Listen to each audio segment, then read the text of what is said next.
Hello दोस्तों, welcome to Commerce Nation यानी with confidence. My name is Aman.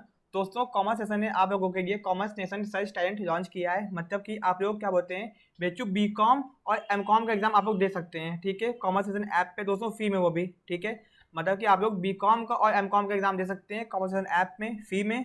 दोस्तों, इसका बेनिफिट क्या होगा, मतलब कि जितने भी बच्चे हैं, जो भी बच्चे हैं, वो लोग क्या कर सकते हैं, हम लोगों के ऐप पे 20 अगस्त को, ठीक है 20 अगस्त को दोस्तों हम लोग एक कोर्स लॉन्च करेंगे जो कि फ्री ऑफ कॉस्ट होगा। ठीक है, कोई भी उसको ज्वाइन कर सकता है। ठीक है, बीकॉम के लिए बीकॉम का कोर्स होगा, एमकॉम के लिए एमकॉम का कोर्स होगा। वहां पे आप लोग बीकॉम का एग्जाम और एमकॉम का एग्जाम देंगे दोस्तों। ठीक है, इससे क्या होगा, आपको बहुत ज्यादा बेनिफिट होगा। एंड दोस्तों, जो भी वहां पे टॉप करेगा उसके लिए हम लोग के पास कुछ सरप्राइजेस हैं जो कि आपको बाद में बताए जाएंगे। ठीक है, अभी आप लोग ये समझिए कि कॉमर्स सेशन ने आप लोगों के लिए सर्च टैलेंट लॉन्च किया है, जिसमें एग्जाम जो होगा आपका 20 अगस्त 2020 को होगा। एग्जाम में क्या होगा, अगर आप लोग बीकॉम एंट्रेंस की तैयारी करें तो आपका बीकॉम एंट्रेंस का एग्जाम होगा। अगर आप लोग एमकॉम एंट्रेंस की तैयारी करें तो आप लोगों के लिए एमकॉम एंट्रेंस का एग्जाम होगा दोस्तों। ठीक है, इसमें आपको बहुत ज्यादा बेनिफिट होगा दोस्तों। सबसे इंपॉर्टेंट बात कि ये सबके ये फी है, कोई भी हो दोस्तों जिसने कोर्स परचेस किया हो चाहे ना किया हो। ठीक है दोस्तों, 20 अगस्त को इसकी टाइमिंग आपको हम लोगों के यूट्यूब पे, हम लोग के स्टेटस पे, हर जगह आपको इसकी टाइमिंग बता दी जाएगी कि किस समय ये कोर्स आ जाएगा। वैसे सुबह 12 बजे तक ये कोर्स दोस्तों लॉन्च कर दिया जाएगा। ठीक है, एंड आप लोग ऐप में आएंगे, बिना कुछ पेमेंट किए आप लोग आराम से इस कोर्स को देख के एंड एग्जाम दे पाएंगे। ठीक है, जो भी इसमें टॉप करेगा बीकॉम का अलग, एमकॉम का अलग, उसके लिए कुछ सरप्राइजेस हैं। ठीक है, इस टेस्ट को देने के लिए आप लोगों को कॉमर्स सेशन का ऐप को डाउनलोड करना पड़ेगा दोस्तों। डाउनलोड करने के बाद 20 अगस्त को ये एग्जाम होगा। ठीक है, जो लोग तैयारी कर रहे हैं कॉमर्स से उनको पता होगा दोस्तों, कॉमर्स सेशन आपको बीकॉम और एमकॉम एंट्रेंस की बहुत अच्छी तैयारी करवाया है एंड बहुत सारे नोट्स, एमसीक्यू, बेनिफिट बहुत कुछ प्रोवाइड करवाया है। ठीक है, एंड दोस्तों इंपॉर्टेंट बात और है यहाँ पे कि कॉमर्स सेशन ने अपने सारे कोर्सेज के दाम को कम कर दिए हैं। जैसे कि जो 500 का कोर्स था वो 300 में मिल जाए, आपको 300 के अंदर सारे बेनिफिट मिलेंगे। ठीक है, सारे 10+ ऑनलाइन टेस्ट सीरीज दोस्तों, MCQ bundle, WhatsApp group, note, सब कुछ मिल जाएगा केवल 300 में। दोस्तों इसका लिमिटेड टाइम पीरियड है, कुछ टाइम के लिए, ठीक है ना, हमेशा के ऑफर ये नहीं है। ठीक है, तो देर मत कीजिए, जाके ज्वाइन कीजिए एंड अपने इस बेनिफिट का दोस्तों फायदा उठाइए। ठीक है, आज दोस्तों हम लोग क्या करेंगे, आज हम लोग बिजनेस मैनेजमेंट को रिवाइज करेंगे, जितना कर सकते हैं उतना करेंगे। ठीक है दोस्तों, मैं आपको ये वादा नहीं करता कि इस वीडियो में पूरा रिवाइज मैं करवा दूंगा, बट जितना हो जाएगा उतना मैं करवा दूंगा।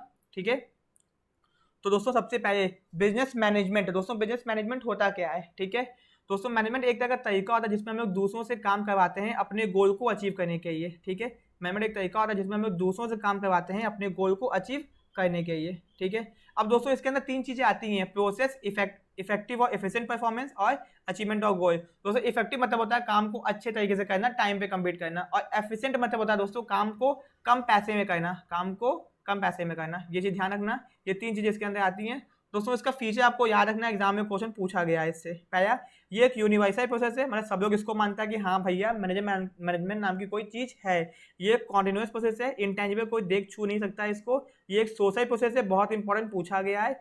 पर्पजफुल होता है मैनेजमेंट, इसके अंदर हम लोग डिसीजन लेते हैं। ग्रुप इफर्ट होता है, बहुत लोग मिल के साथ में मैनेजमेंट करते हैं, कोई अकेला मैनेजमेंट नहीं करता। इसमें हम लोगों के ऊपर फोकस करते हैं, ना कि चीज़ों के ऊपर, और ये चाहे कोई भी लेवल वहाँ पे ये काम आता है। ठीक है, और दोस्तों ये मल्टी डायमेंशनल होता है, मल्टी डायमेंशनल के अंदर 3 चीज़ें आती हैं, तो बहुत इंपॉर्टेंट और आसान है दोस्तों। ऑब्जेक्टिव ऑफ मैनेजमेंट, 3 ऑब्जेक्टिव होते हैं, ऑर्गेनाइजेशनल ऑब्जेक्टिव, सोशल ऑब्जेक्टिव और इंडिविजुअल ऑब्जेक्टिव। आपसे पूछेगा इनमें से कौन सा ऑर्गेनाइजेशनल ऑब्जेक्टिव है, कौन सा सोशल ऑब्जेक्टिव है, कौन सा इंडिविजुअल ऑब्जेक्टिव है, तो आपको याद करना होगा दोस्तों। ठीक है, ऑर्गेनाइजेशन के अंदर है survival, profit, growth, market standing, innovation and productivity. ये आता है आपका ऑर्गेनाइजेशनल ऑब्जेक्टिव के अंदर। सोशल के अंदर आता है समान क्वालिटी वाला दें, इंप्रूवमेंट अपॉर्चुनिटी दें, अपने एम्प्लॉयज़ को हेल्थ ट्रेनिंग दें, वोकेशनल प्रोग्राम करवाएं, इन्वायरमेंट फ्रेंडली प्रोडक्शन करें, तो ये सब सोशल ऑब्जेक्टिव आ गया। अब इंडिविजुअल ऑब्जेक्टिव क्या है कि कम्पिटिटिव सैलरी दें, ट्रेनिंग करवाएं, उनकी डेवलपमेंट करवाएं, उनको ये self respect and respect for employ, peer recognisation, एक दूसरे के प्रति होना चाहिए। सोशल रिकॉग्नाइजेशन, उनको क्या बोलते हैं, कोई काम की उनकी प्रशंसा करें एंड एक अच्छा हेल्दी वर्किंग कंडीशन दें। दोस्तों आपको ध्यान में होना चाहिए कि कौन सा किसके अंदर आता है, पूछा गया एक बार कि ग्रोथ किसके अंदर आता है, एग्जाम में पूछा था आपसे। ठीक है, अब दोस्तों पूछेगा एग्जाम में मैनेजमेंट साइंस है कि नहीं, तो हाँ मैनेजमेंट, दोस्तों सॉरी, मैनेजमेंट साइंस नहीं है, ये एक सोशल साइंस है और इन एग्जैक्ट प्योर साइंस नहीं है। मैनेजमेंट आर्ट है कि नहीं, तो हाँ मैनेजमेंट आर्ट है। प्रोफेशन है कि नहीं, तो हाँ भैया मैनेजमेंट प्रोफेशन नहीं है, अभी ये डेवलपिंग स्टेज में है। ठीक है ना, डेवलप्ड नहीं है, याद रखना, बहुत बार पूछा गया है आपसे। तो मैनेजमेंट साइंस नहीं है, इनएग्जैक्ट साइंस है और सोशल साइंस है। आर्ट पूरी तरीके से परफेक्ट आर्ट है दोस्तों, एंड प्रोफेशन अभी नहीं है, डेवलपिंग प्रोफेशन है, ठीक है। अगर पूछेगा साइंस और आर्ट बोथ है तो yes it is science and art both, exam में पूछे गए क्वेश्चन है। इतने कम टॉपिक में कितनी चीजें हो गई दोस्तों, ये सिग्निफिकेंस है, इसको आप लोग एक बार रीडिंग मारोगे, उतना इंपॉर्टेंट नहीं है कि फायदे क्या क्या आपको मैनेजमेंट के होते हैं, ठीक है। अब दोस्तों अपना सेकंड टॉपिक है जो हम लोग देखने जा रहे हैं, कौन कौन दोस्तों आता है टॉप लेवल, मिडिल लेवल और सुपरविजरी लेवल के अंदर। दोस्तों सबसे पहले तो लोअर लेवल को हम लोग सुपरविजरी लेवल और ऑपरेशनल लेवल कहते हैं, इसके 3 नाम है, याद रखना, इंपॉर्टेंट, ठीक है। दोस्तों इनके काम क्या क्या है, बेसिकली जो टॉप लेवल का काम होता है वो पॉलिसी डिसाइड करना होता है, प्लान बनाता है, पॉलिसी बनाता है, मेन चीज है, याद रखना आपको। मिडिल लेवल क्या करता है, एक तरह का लिंक क्रिएट करता है टॉप और मिडिल लेवल के बीच में, जिसकी मदद से काम आसानी से हो जाए, ठीक है। ये इंस्ट्रक्शन देता है एम्प्लॉय को, एंड ये क्या करता है, वर्कर्स के सेफ्टी का ध्यान रखना है, उसको उनको अच्छी वर्किंग कंडीशन प्रोवाइड करता है, ट्रेनिंग प्रोवाइड करता है, ये सब चीज़ें। तो हल्का फुल्का रीडिंग मारोगे तो पता चल जाएगा आपको कि कौन सा लेवल क्या काम करता है। इंपॉर्टेंट दोस्तों यहाँ पे ये है आपका कि सबसे पहले तो कौन कौन लोग आते हैं यहाँ पे, chairman, board of director, managing director, general manager, मैंने पूछा भी था कहाँ आता है, टॉप लेवल में आता है, ठीक है। Chief executive director, chief operating officer, president और वाइस प्रेसिडेंट, दोस्तों ये लोग कहाँ आते हैं, टॉप लेवल में आते हैं, एग्जाम में पूछ सकता है आपसे, ठीक है।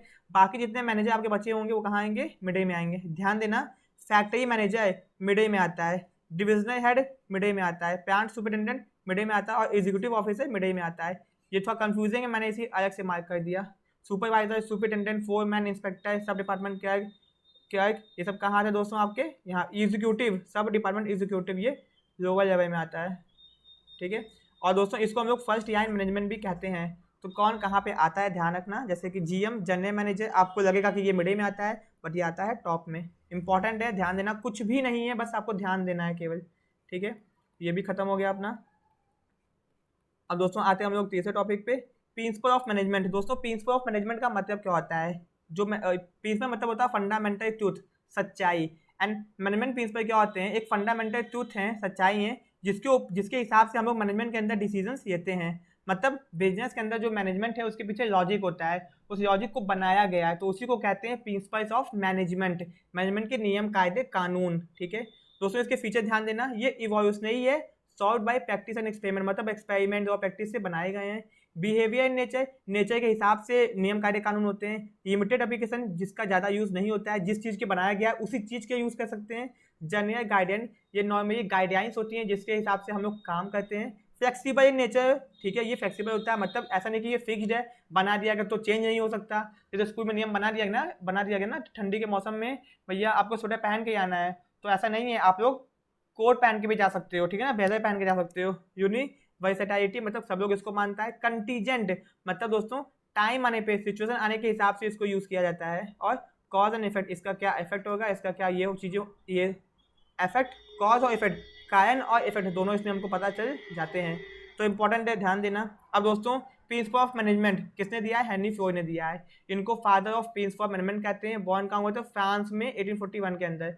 दोस्तों अगर आप लोग एक्चुअली में जाके सर्च करोगे ना तो ये इस्तानबुल में बॉर्न हुए थे, ठीक है ना, नेट पे आप लोग सर्च करिए ना, बट बुक में आपके सारी जगह फ्रांस दिया हुआ है, तो फ्रांस में ही मानेंगे। मैंने आपको नॉलेज के लिए बता दिया कि ये इस्तानबुल टर्की में, इस्तानबुल में बॉर्न हुए थे, ठीक है।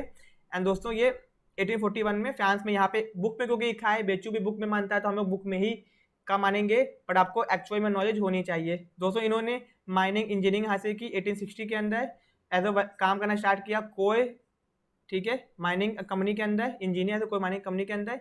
1888 के अंदर उसी कंपनी के मैनेजिंग डायरेक्टर बन गए जब वो कंपनी सॉल्वेंसी की पोजीशन को झेल रही थी।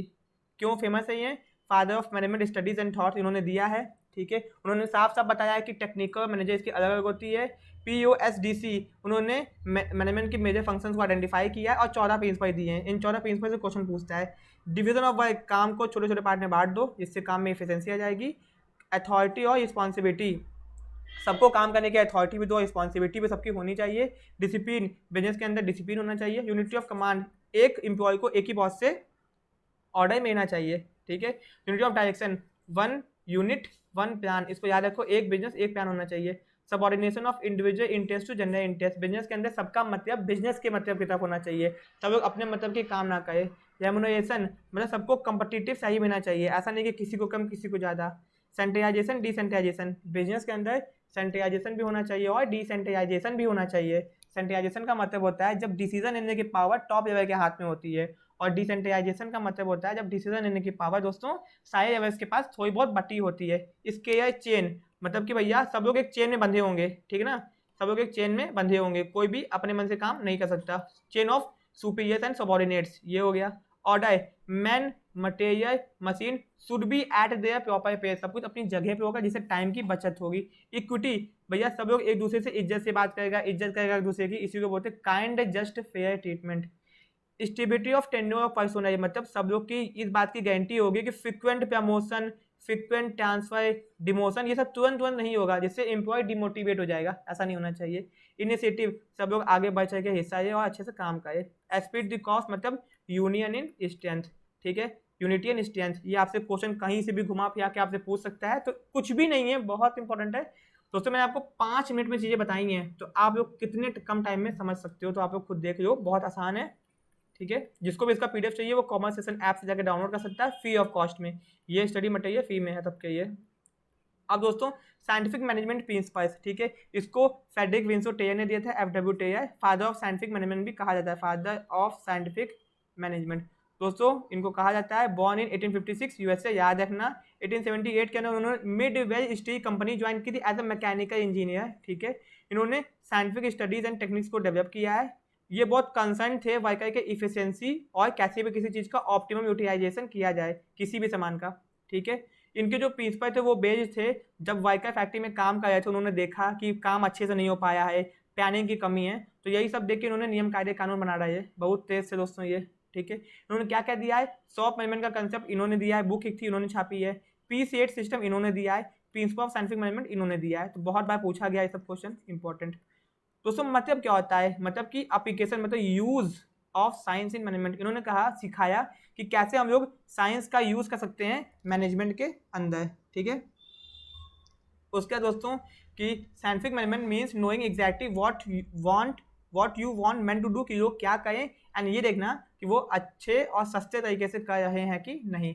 ये एक डेफिनेशन है जो कि इंपॉर्टेंट नहीं है, बट ध्यान देना आप लोग, ठीक है। अब दोस्तों टेयर ने 4 टू प्रिंसिपल बनाए हैं, ये प्रिंसिपल है। Science is not rule of thumb, मतलब हर काम को करने का एक बेस्ट तरीका होता है। हिट और ट्राई मेथड को इस्तेमाल नहीं करना चाहिए। हार्मोनी नॉट डिस्कॉर्ड, सब लोग हार्मोनी में काम करें, मिलजुल के काम करें।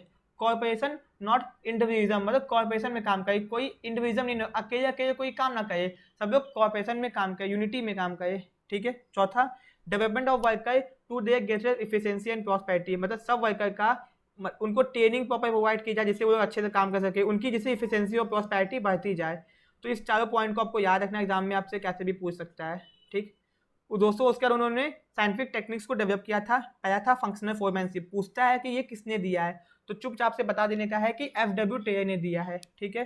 दोस्तों इन्होंने कहा था कि फैक्ट्री को 2 डिपार्टमेंट में बांट दो, प्लानिंग डिपार्टमेंट और प्रोडक्शन डिपार्टमेंट। क्वेश्चन आया था कि 8th बॉस का कंसेप्ट किसने दिया था, तो भैया एफडब्ल्यू टेयर ने ही दिया था, बहुत इंपॉर्टेंट है, पूछा भी गया है, ठीक है। इन्होंने फंक्शनल फोरमैनशिप के हिसाब से प्लानिंग डिपार्टमेंट और प्रोडक्शन डिपार्टमेंट बना दिया था, ठीक है। अब इसके अंदर 4 लोग थे, इसके अंदर 4 लोग थे, नाम अपने को याद रखना है, इनके काम याद रखना है।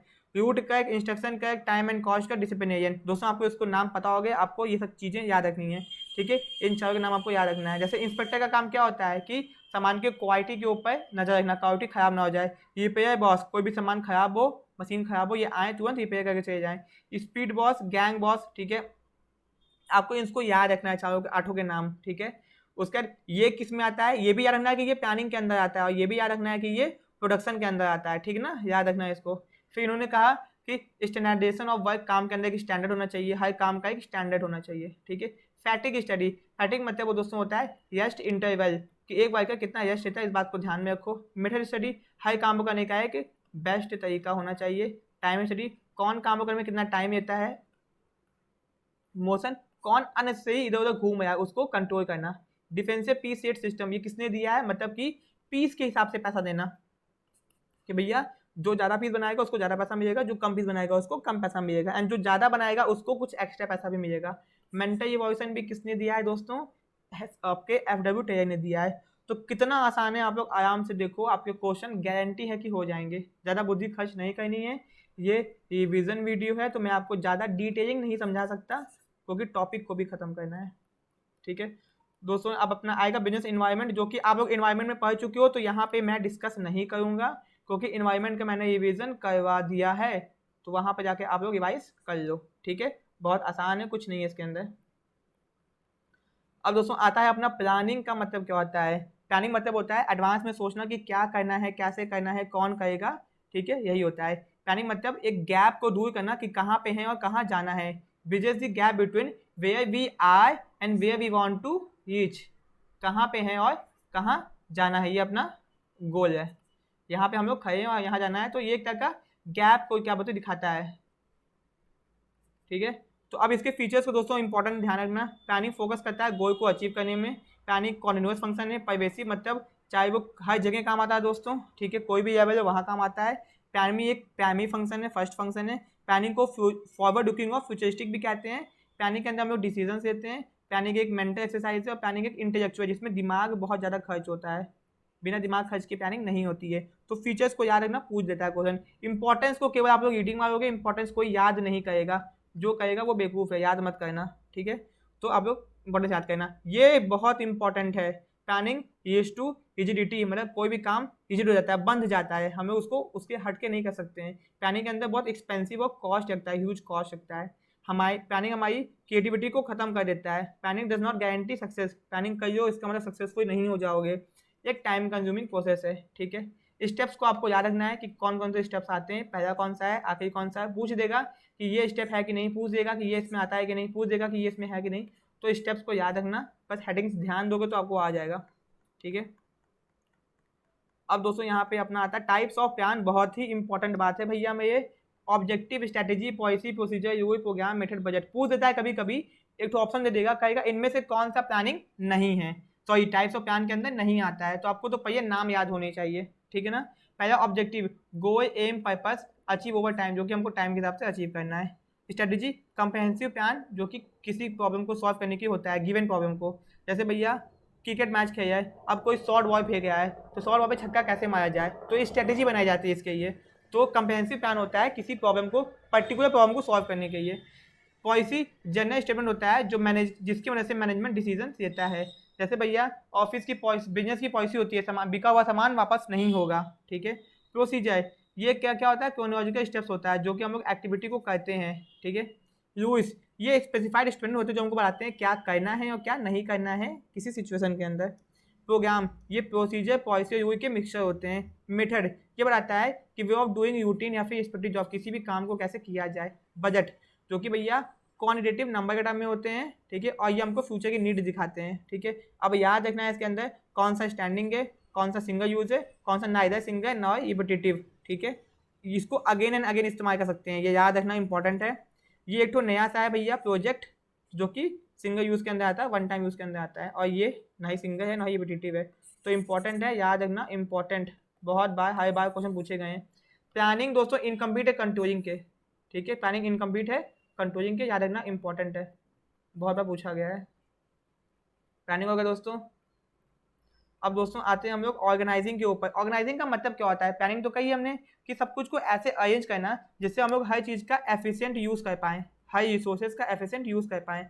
When manager performing organising function it is at in केसन ऑफ ऑर्गेनाइजेशनल स्ट्रक्चर, जब एक मैनेजर ऑर्गेनाइजिंग फंक्शन करता है तो एक स्ट्रक्चर बन जाता है जिसको बोलते हैं ऑर्गेनाइजेशनल स्ट्रक्चर। जब एक मैनेजमेंट, सॉरी दोस्तों थोड़ा सा दिक्कत हो गई, ठीक है, एक सेकेंड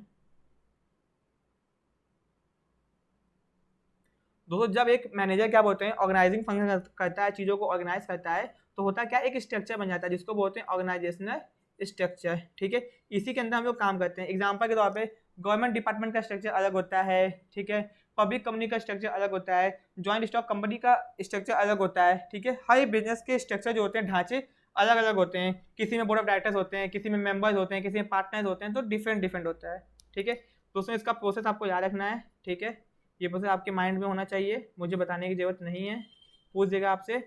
अब दोस्तों पहला है line organisation, line and staff, functional, committee, project, matrix, वीएन, बहुत ही इंपॉर्टेंट है, बहुत बार क्वेश्चन आए हैं, पूछे गए हैं। लाइन ऑर्गेनाइजेशन, इसको वर्टिकल स्क्वायर मेटी भी कहते हैं, पूछा गया क्वेश्चन, ठीक है।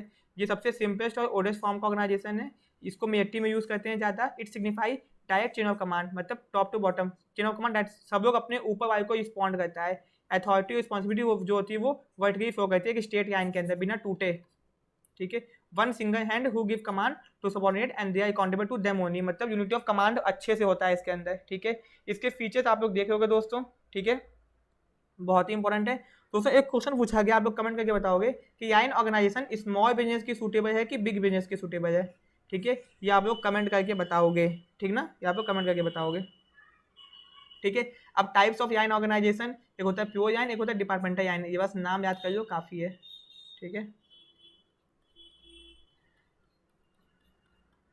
अब दोस्तों याइन एंड स्टाफ ऑर्गेनाइजेशन, ये क्या है, इंप्रूवमेंट है याइन के ऊपर। इसके अंदर एडिशनल फीचर क्या होता है कि एक स्टाफ आ जाता है। स्टाफ मतलब कुछ लोगों का ग्रुप जो कि अपने काम में एक्सपर्ट होते हैं, जो कि मदद करते हैं याइन वालों को, मतलब मैनेजर्स को अच्छे से काम करने की, अपनी advice support and other activity उनको प्रोवाइड करते हैं। इनकी पोजीशन क्या होती है, एडवाइजरी, मतलब बस ये एडवाइस देते हैं। एडवाइस मानना नहीं मानना मैनेजर्स की अपनी मर्जी होती है। They have no authority to force to accept their suggestion, जो बोलेंगे वो मानेंगे मैनेजर्स, कोई कंफर्म नहीं है, ठीक है। सिमई अब जब रिस्पॉन्सिबिलिटी अथॉरिटी नहीं है तो रिस्पॉन्सिबिलिटी भी कुछ नहीं होगी, कुछ गलती हो गया तो इनके ऊपर हम लोग थोप नहीं सकते हैं, ठीक है। याइन वाले ही रिस्पॉन्सिबल होंगे। स्टाफ जो होता है वो स्पेशलाइज पर्सोनल होता है जो सर्विस देता है याइन एग्जीक्यूटिव को। They act as a guide friend philosopher to याइन, बस गाइड करते हैं। तीन होते हैं, पर्सनल और स्पेशलाइज और जनरल स्टाफ, बस ध्यान देना इतना। एडवांटेज क्या है दोस्तों, डिसएडवांटेज क्या है, और कैसे अब याइन है और स्टाफ है दोनों में झगड़े होते हैं तो उनको कैसे ठीक किया जाए, तो इसको ईडी मारोगे काम आपका हो जाएगा, ठीक है। यूनिटी ऑफ कमांड इसके अंदर फॉलो होता है, मतलब एक एम्प्लॉय को एक ही बॉस से ऑर्डर मिलता है, ठीक है। अब दोस्तों यहाँ पे क्या है अपना फंक्शनल ऑर्गेनाइजेशन, सबसे इंपॉर्टेंट बात आ गया अपना, जिसको FWT ने दिया है, जो कि फंक्शनल फोरमैनशिप के ऊपर डिपेंडेंट है। ये इंप्रूवमेंट है याइन और स्टाफ के ऊपर। यूनिटी ऑफ कमांड फॉलो नहीं होता है, कॉमन क्वेश्चन पूछा गया एग्जाम में बहुत बार दोस्तों। इसमें क्या होता है कि प्लानिंग को अलग किया गया है डूइंग से। प्लानिंग एक अलग चीज होती है और डूइंग एक अलग चीज होती है, मतलब प्लानिंग एक अलग काम होता है, काम करना एक अलग काम होता है, ठीक है। एडवांटेज क्या है दोस्तों, इंपॉर्टेंट है, देख लो, स्पेशलाइजेशन, इकोनॉमी, सस्ता काम होता है, फ्लेक्सिबिलिटी है, कोऑर्डिनेशन ज़्यादा होता है और आसानी से कंट्रोल कर सकते हैं। डिसएडवांटेज क्या है, मल्टीपल कमांड्स आते हैं, कोई भी कमांड दे रहा है दिक्कत हो जाती है, सबकी रिस्पॉन्सिबिलिटी बटी हुई है तो दिक्कत हो जाती है। डिफिकल्टी कोऑर्डिनेशन नहीं हो पाता है और डिसीजन डिले हो जाता है, ठीक है। आसान है और यूनिटी ऑफ कमांड फॉलो नहीं होता है इसके अंदर, unity of command not followed, ध्यान रखना इंपॉर्टेंट है, पूछा गया है। कमिटी दोस्तों पूछा गया डेमोक्रेटिक फॉर्म का ऑर्गेनाइजेशनल स्ट्रक्चर कौन सा होता है, most democratic form of organisational structure, तो कमिटी होता है, याद रखना। इसमें क्या होता है, कुछ लोगों का ग्रुप होता है, कमिटी बनती है और कमिटी के हिसाब से काम होता है। इंडिया के अंदर कोई भी डिसीजन लिया जाता है तो वो कमिटी ही लेती है, कमिटी बनती है, कमिटी अपना डिसीजन देती है, अपनी रिपोर्ट पेश करती है, फिर कोई डिसीजन लिया जाता है। तो इसमें कमिटी कुछ टाइम के कुछ लोगों का ग्रुप होता है जो अपने काम में एक्सपर्ट होते हैं, आते हैं, बैठते हैं, बातचीत करते हैं, डिसीजन लेते हैं, फिर डिसाइड करते हैं। तो कमिटी कुछ टाइम के बन सकती है, हमेशा के बन सकती है, किसी पर्टिकुलर काम के बन सकती है, बट कमिटी के अंदर कुछ लोग होते हैं, तो वन मैन कमिटी नहीं होती है, ठीक है ना, वन मैन कमिटी नहीं होती है, याद रखना, वन मैन कमिटी नहीं होती है, ठीक है। तो परमानेंट कमेटी भी होती है, टेम्पोरी कमेटी भी होती है, एग्जीक्यूटिव मतलब बिजनेस के लिए भी होती है, एडवाइजरी बस एडवाइस देने की भी होती है, फॉर्मल भी होती है और इनफॉर्मल भी होती है। एडवांटेज और डिसएडवांटेज देखे ना, ज़्यादा कठिन नहीं है। एक्सपेंसिव होती है क्योंकि खर्चा बहुत होता है भैया, टाइम कंज्यूमिंग भी है, ठीक है, लेकिन बहुत फ़ायदे भी इसके हैं। अब प्रोजेक्ट, जब भी हम लोग किसी काम को करने के लिए कुछ प्रोजेक्ट ऑर्गेनाइजेशन, किसी पर्टिकुलर टास्क को कंप्लीट करने के लिए, तो उसको बोलते हैं प्रोजेक्ट ऑर्गेनाइजेशन। मैट्रिक्स जिसको ग्रिड बोलते हैं, इंपॉर्टेंट है, जो कि मॉडिफाइड वर्जन है प्रोजेक्ट का, जो कि मिक्सचर है प्रोजेक्ट फंक्शनल का भी इंपॉर्टेंट है। फ्री फॉर्म ऑर्गेनाइजेशन जिसको हम लोग बाउंड्री यस एडवोकेटिक और नेचरिस्टिक भी बोलते हैं, जो कि आया था वर्ल्ड वॉर सेकेंड के टाइम पे, ठीक है, खत्म कहानी। बहुत दिक्कत की बात थी आप लोगों के, ये खत्म हो गया आज। अब दोस्तों फॉर्मल और इनफॉर्मल ऑर्गेनाइजेशन में क्या अंतर होता है, बहुत ही इंपॉर्टेंट। फॉर्मल क्या होता है दोस्तों, जो कि बिजनेस के अंदर जानबूझ के बनाया जाता है, बिजनेस अच्छे से काम करे, डेरिवेटिव प्लान्ड मैनर, मतलब जानबूझ के बनाया जाता है, और ये अपने आप बन जाता है विदाउट एनी प्लानिंग, ठीक है। पर्पस क्या होता है, बिजनेस अच्छे से काम कर सके, सिस्टमेटिकली काम कर सके, ये साइकोलॉजिकल सेटिस्फैक्शन के बनाया जाता है। नेचर ये होता है रिजिड, मतलब बहुत कठोर होता है, और ये फ्लेक्सिबल होता है, ठीक। इसको मैनेजमेंट कंट्रोल करता है, इसको मैनेजमेंट कंट्रोल नहीं करता है। ये कैसे बनता है, ये नियम कायदे कानून बनते हैं तो अपने आप बन जाता है, और ये जब लोग मिलते हैं आपस में दोस्त यार तो अपने आप बन जाता है, ठीक है। ये तो भैया नियम कायदे कानून होते हैं तब बनता है ये। अथॉरिटी, इसमें अगर पोजीशन है तो अथॉरिटी है, इसमें क्वालिटी है तो आपके पास अथॉरिटी है। इसमें इन्फॉर्मेशन इसके चेन की फॉलो होती है, मतलब एक इन्फॉर्मेशन यहाँ यहाँ यहाँ यहाँ ऐसे आती है, चेन में आती है, इसमें कहीं भी जाती है, कहीं भी जा सकती है। इसमें बिहेवियर ऑर्गेनाइजेशन से होता है इन्फ्लुएंस, इसमें कोई भी प्रिस्क्राइब बिहेवियर पैटर्न नहीं है, ऑर्गेनाइजेशन चार्ट, इसमें एक चार्ट होता है कि कौन हेड है, कौन उसके नीचे है, कौन उसके नीचे, इसमें कोई चार्ट नहीं, कोई छोटा कोई बड़ा नहीं होता। ये एक परमानेंट और स्टेबल है, ये फीका कहता है, अनस्टेबल है। फिर ऑफ अथॉरिटी, इसमें टॉप से बॉटम होती है, इसमें कहीं भी हो सकती है, कोई किसी के पास ज़्यादा किसी के पास कम हो सकती है। इसमें एबॉइस, इसको मैनेजमेंट खत्म कर सकता है बट इसको खत्म कोई नहीं कर सकता। लीडरशिप, आपके पास पोजीशन है तो आप लीडर हो, और इसमें आपके पर्सनल क्वालिटी है तो आप लीडर हो। ठीक है, ध्यान देना इसको। ठीक है दोस्तों, ये भी खत्म हो गया अपना। अब दोस्तों डेलीगेशन ऑफ अथॉरिटी, मतलब एक बात ध्यान रखना आपको, transfer of authority from superior to subordinate. जब एक भैया हेड जो है अपने सबॉर्डिनेट को अपनी अथॉरिटी देता है काम करने के लिए, तो इसको बोलते हैं डेलीगेशन ऑफ अथॉरिटी। ठीक है, इसके तीन एलिमेंट्स होते हैं, अथॉरिटी, रिस्पॉन्सिबिलिटी और अकाउंटेबिलिटी। अथॉरिटी मतलब power to take decision, decision लेने की ताकत। रिस्पॉन्सिबिलिटी मतलब ऑब्लिगेशन टू परफॉर्म टास्क, उस काम को करने की दायित्व। और अकाउंटेबिलिटी मतलब उस काम को करने के लिए आंसरेबल होना। ठीक है, सेंट्रलाइजेशन, डिसेंट्रलाइजेशन। सेंट्रलाइजेशन का मतलब होता है जब बिजनेस के अंदर डिसीजन लेने की ताकत दोस्तों टॉप लेवल के हाथ में होती है, उसको बोलते हैं सेंट्रलाइजेशन। जब डिसीजन लेने की ताकत सारे लेवल के पास उनके अथॉरिटी के हिसाब से होती है तो उसको बोलते हैं डिसेंट्रलाइजेशन। बिजनेस में सेंट्रलाइजेशन होगा, डिसेंट्रलाइजेशन, ये डिपेंड करता है कि बिजनेस कैसा है। डेलीगेशन और डिसेंट्रलाइजेशन में डिफरेंस, डेलीगेशन दोस्तों एक इंसान को करता है, और डिसेंट्रलाइजेशन सबको होता है। ये मैनेजमेंट के लिए बहुत जरूरी है, बिजनेस को काम करने की। ये कोई जरूरी नहीं है करना है करो, मत करना है मत करो। रिस्पॉन्सिबिलिटी ऑफ एवरी मैनेजर, सब मैनेजर की रिस्पॉन्सिबिलिटी होती है कि वो अपने पावर्स को कुछ नीचे वालों को दें, और ये टॉप लेवल की रिस्पॉन्सिबिलिटी होती है कि वो डिसेंट्रलाइजेशन चाहता है कि नहीं चाहता है। भैया व्हाट कैन बी डेलीगेटेड, केवल अथॉरिटी को हम लोग नीचे वालों को दे सकते हैं, रिस्पॉन्सिबिलिटी को कभी भी डेलीगेट नहीं कर सकते, अथॉरिटी को कभी भी, सॉरी, अकाउंटेबिलिटी को भी डेलीगेट नहीं कर सकते। सेंट्रलाइजेशन सूटेबल है स्मॉल के लिए, डिसेंट्रलाइजेशन सूटेबल है लार्ज के लिए, डेलीगेशन नेसेसरी है सारे टाइप के बिजनेस के लिए, चाहे छोटा बड़ा दाना बाना कैसा भी बिजनेस हो, डेलीगेशन होना ही चाहिए।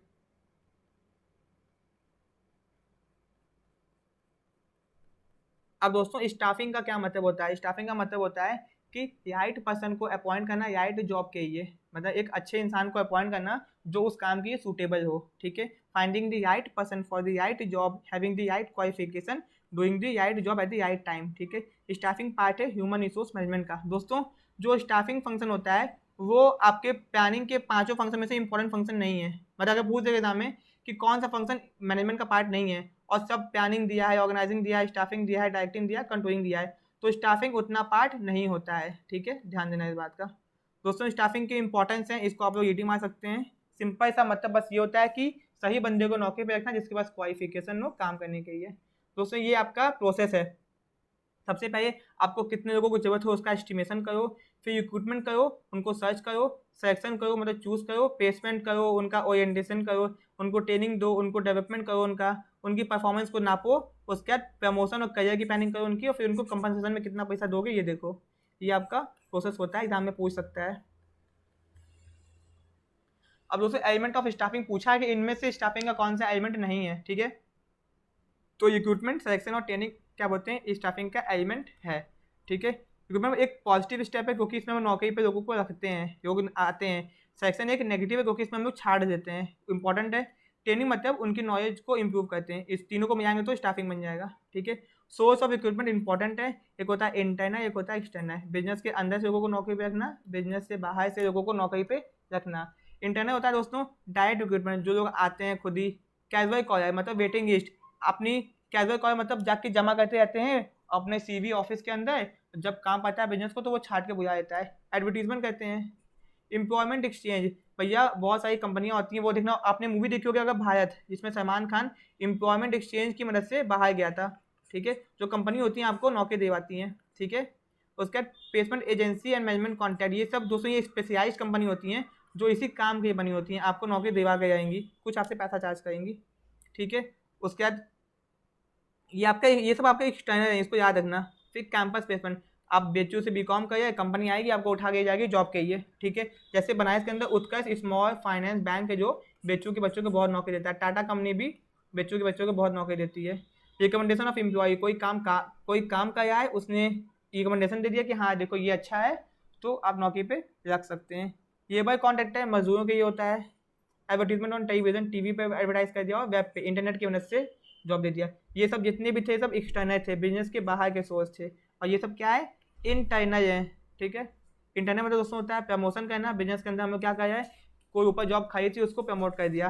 ट्रांसफर मतलब होता है कि भैया कहीं डिपार्टमेंट जगह खाई थी वहाँ ट्रांसफर कर दिया। उसके बाद ये ऑफ, ठीक है, इसका मतलब कि कुछ टाइम की छुट्टी कर दी है एम्प्लॉयज़ का, जब काम पड़ा तो वापस बुलाइए, इसको ये ऑफ बोलते हैं।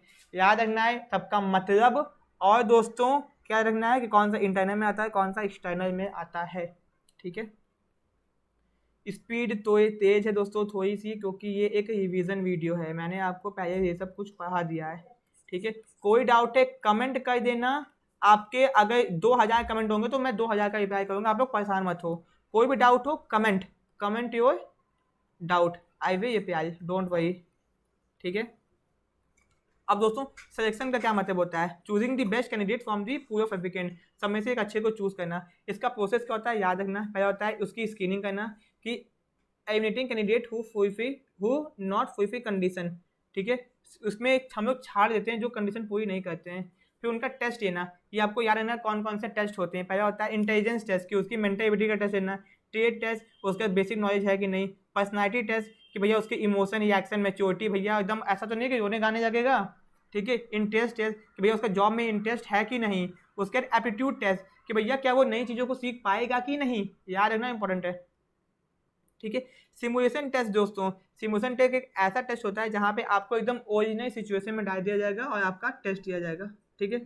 जैसे कि पायलट के लिए ऐसा किया जाता है, ठीक है। उसके बाद एम्प्लॉयमेंट इंटरव्यू, आपका एक फेस टू फेस इंटरव्यू होगा, पास हो गए तो आपका रेफरेंस और बैकग्राउंड चेक होगा, तो भैया आप 2-3 लोगों से बोला जाएगा बताओ आप किसको किसको जानते हो, फिर सिलेक्शन डिसीजन कि आपको चूज किया जाएगा। उसके बाद आपका मेडिकल एग्जामिनेशन होगा, इसमें भी आपको पास होना बहुत जरूरी है, ठीक है दोस्तों।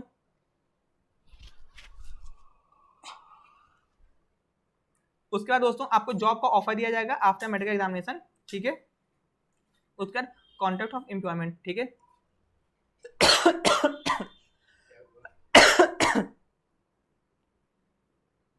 ठीक है दोस्तों, इसके बाद दोस्तों यहाँ पे क्या होगा कि कॉन्ट्रैक्ट ऑफ एम्प्लॉयमेंट आपसे पूछेगा कि जॉब ऑफर कब दिया जाता है, कॉन्ट्रैक्ट ऑफ एम्प्लॉयमेंट के बाद में कि पहले, और कौन सा टेस्ट किस चीज़ के लिए होता है, तो आपको इस बात का ध्यान रखना है, ठीक है।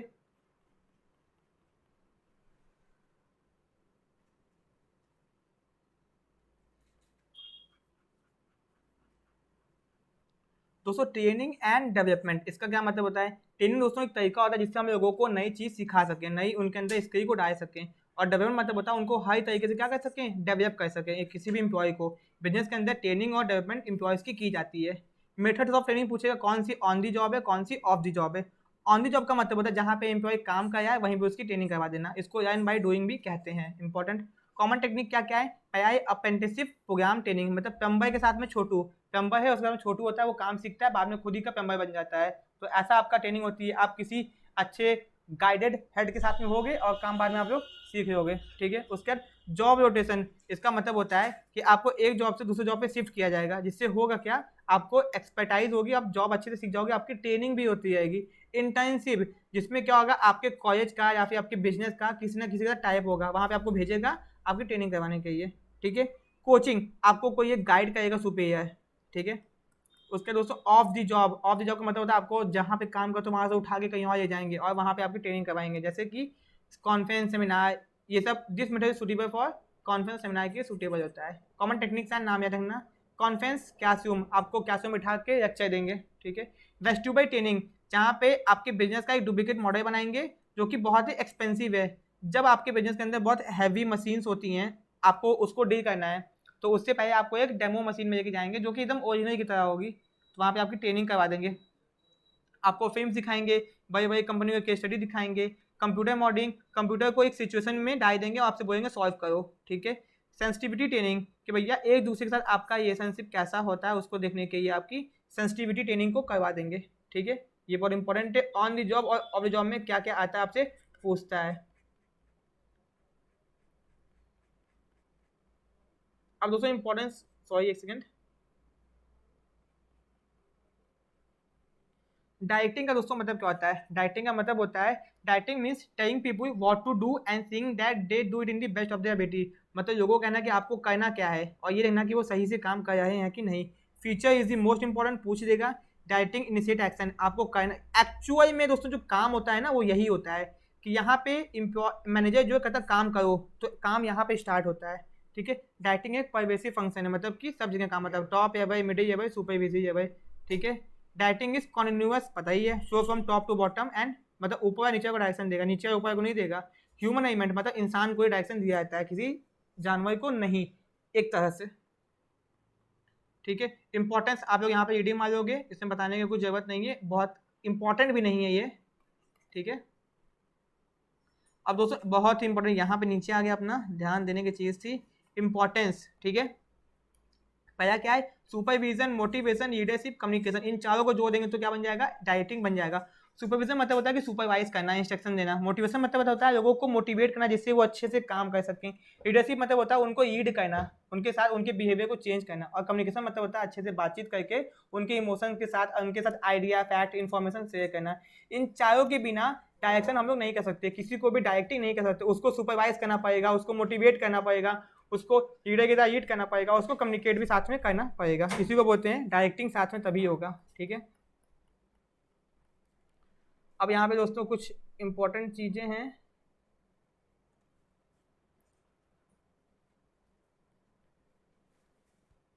पेजेस के साइज थोड़े छोटे पड़े, ऐसे ये दिक्कत हो रही है, कोई बात नहीं, वी विल मैनेज। सुपरविजन पाया गया, सुपर प्लस विजन। सुपर मतलब होता है ओवर, विजन मतलब होता है किसी भी चीज को देखने का तरीका।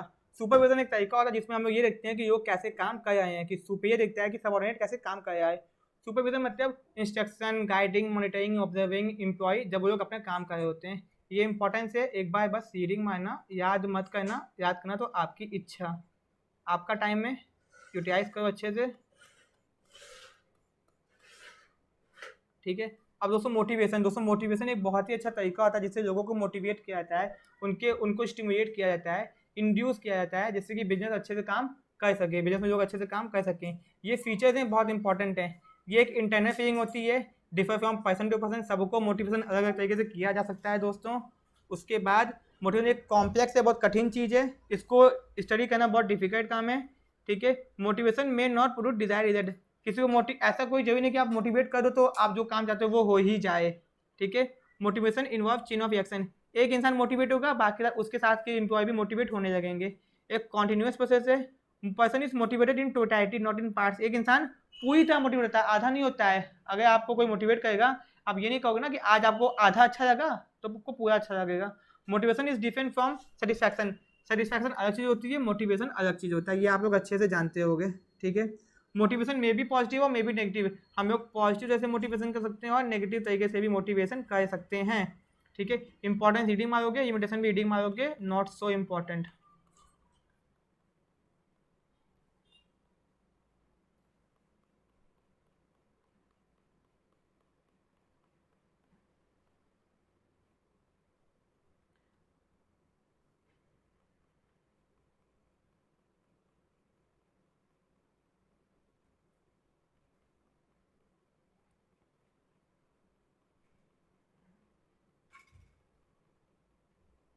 ठीक है दोस्तों, थोड़ा सा ऊपर नीचे हो गया था, बहुत ज़्यादा पेजेस है ना तो थोड़ा सा ऊपर नीचे हो जाता है दोस्तों, ठीक है। अब दोस्तों मोटिवेशन की कुछ थ्योरीज थी, इसको हम लोग को देखना है, बहुत इंपॉर्टेंट है, क्वेश्चन एग्जाम में आते हैं, पूछे भी गए हैं आपसे, ठीक है। तो मोटिवेशन की थ्योरी हम लोग देखेंगे। सबसे पहले तो कितनी सबसे ओल्डेस्ट थ्योरी आपकी कैरेक्टरिस्टिक थ्योरी है, ठीक है।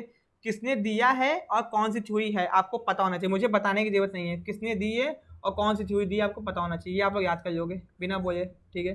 उसका दोस्तों प्रोसेस ऑफ मोटिवेशन है, एक अनसेटिस्फाइड नीड होगी, फिर इंसान को टेंशन होगी, उसके बाद वो टेंशन में चीज़ों को खोजेगा कि कैसे उसको सेटिस्फाई करना अपने आप को, फिर वो खूब खोजेगा, फिर अपनी नीड को सेटिस्फाई करेगा, फिर टेंशन उसकी खत्म हो जाएगी। ये होता है मोटिवेशन का process. Financial, non financial incentive, financial मतलब पैसा देके उसको मोटिवेट करना, नॉन फाइनेंशियल मतलब बिना पैसा दिए मोटिवेट करना। आपको याद रखना है कि कौन सा फाइनेंशियल के अंदर आता है, कौन सा नॉन फाइनेंशियल के अंदर आता है, ये आपको याद रखना, एग्जाम में पूछ सकता है आपसे, ठीक है। इसको आप लोग देख लेना। अब दोस्तों मैथ्स की थ्योरी कितने पार्ट में डिवाइडेड है, देखिए 5 पार्ट में डिवाइडेड, एग्जाम में पूछा गया है बहुत बार, ठीक है। साइकोलॉजी थ्योरी, फिजिकल और, ठीक है, थ्योरी क्या कहते हैं इसको, एग्जाम में पूछा गया है बहुत बार, ठीक है। मैसो नीड हियाची थ्योरी, इसको अभियान मैसो ने दिया था 1943 के अंदर, इंपॉर्टेंट है। पहला था साइकोलॉजिकल नीड, दूसरा था सेफ्टी नीड, तीसरा एफिशिएंट बिलोंगिंग नीड, चौथा एस्टीम नीड, पांचवा सेल्फ एक्चुअलाइजेशन नीड। ठीक है, इसको याद रखना, पूछा गया एग्जाम में।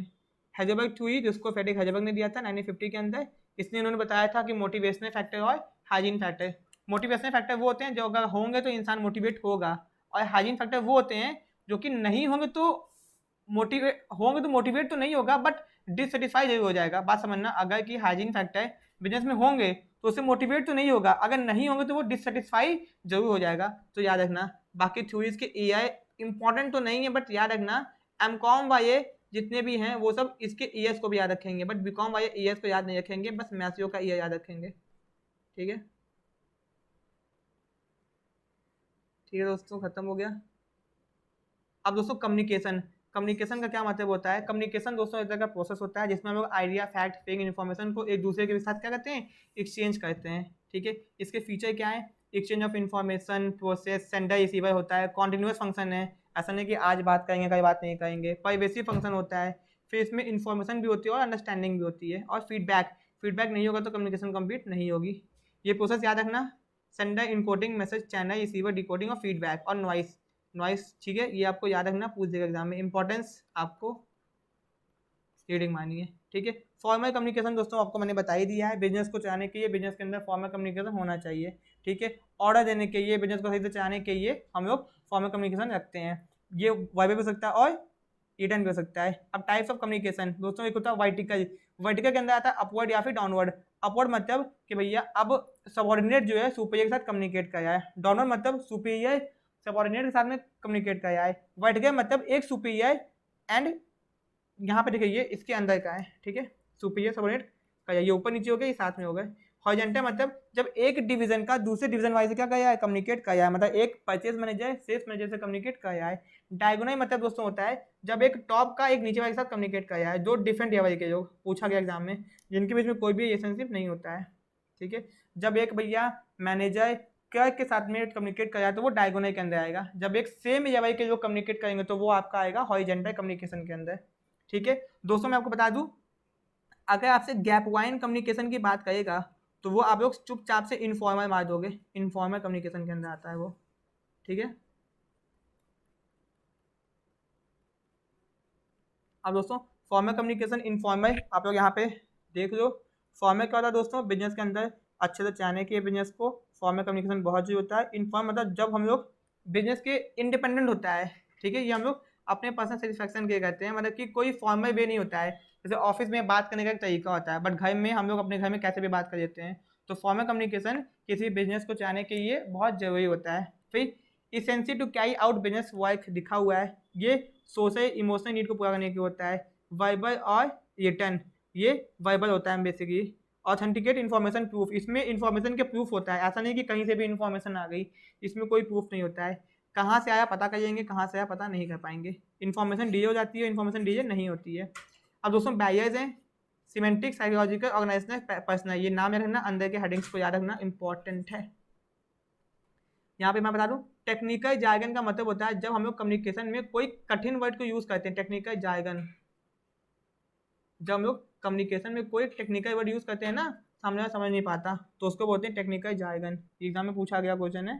ठीक है, अब दोस्तों कम्युनिकेशन नेटवर्क, ये आपके नेटवर्क हैं, ये आपके इनफॉर्मल कम्युनिकेशन है। नेटवर्क में देखिए सर्कल, इससे इससे इससे इससे इससे, चेन में यहाँ पे देखिए चेन में, और ये व्हील है, फ्री फ्लो। तो ये आपको याद रखना कि ये सर्कल, चेन, व्हील और फ्री फ्लो क्या है, ये नेटवर्क्स हैं। और टाइप्स ऑफ इनफॉर्मल कम्युनिकेशन, तो गैप वाइन भी किस में आता है दोस्तों,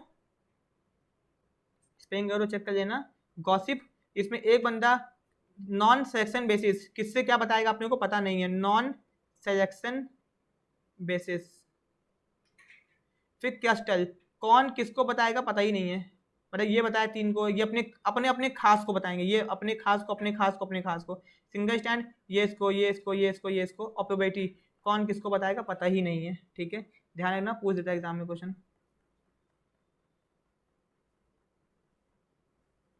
अब दोस्तों लीडरशिप का क्या मतलब होता है, लीडरशिप मतलब होता है एक तरीका जिससे हम लोग लोगों के बिहेवियर को चेंज करते हैं, उनसे गोल को, अपने गोल को अचीव करवाने के लिए। ठीक है, कैरेक्टरिस्टिक्स को देखो यहाँ पे, लीडरशिप एक मैनेजमेंट का ही पार्ट है, leadership part of management but not all, पूरी तरीके से पार्ट नहीं है। ठीक है, leadership is a personal quality, एक इंसान के अंदर उसकी खुद की पर्सनल क्वालिटी होती है।